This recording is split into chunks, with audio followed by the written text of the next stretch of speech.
Hey guys, I'm getting ready to put something together awesome in the kitchen. And I started thinking about my dad. He passed away a couple of years ago. And I've had a couple of the kids come home early. And, we call them boomerang kids, right? They're coming and going and they're coming in and out of the house. So I thought I'd share a real quick story with you. But my dad, I remember I came home from college.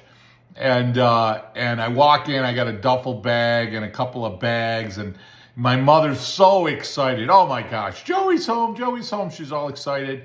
Of course, I drop some stuff off in the kitchen, and she says, what do you want? You want something to eat? Blah, blah, blah. We start talking. She gives me a kiss, showers me with love. She says, put everything down in your bedroom. Come on, I'll make you something to eat. I said, okay.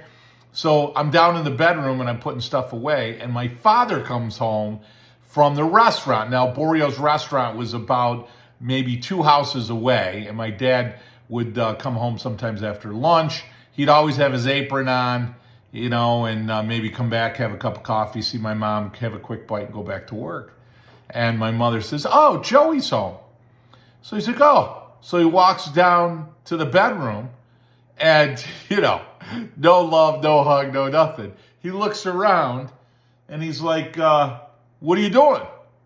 And I said, oh, I'm done with college. I'm gonna, unload my stuff. I'm gonna stay here. And he says, how long?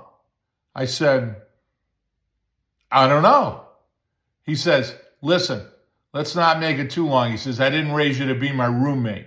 And that was it. No hug, no high five. I was like, oh, okay, all right. And sure enough, I went down, had something to eat. I think I was out of there in about 2 weeks. Got myself an apartment. But, things have changed. Let's just word it that way. The world's a different place.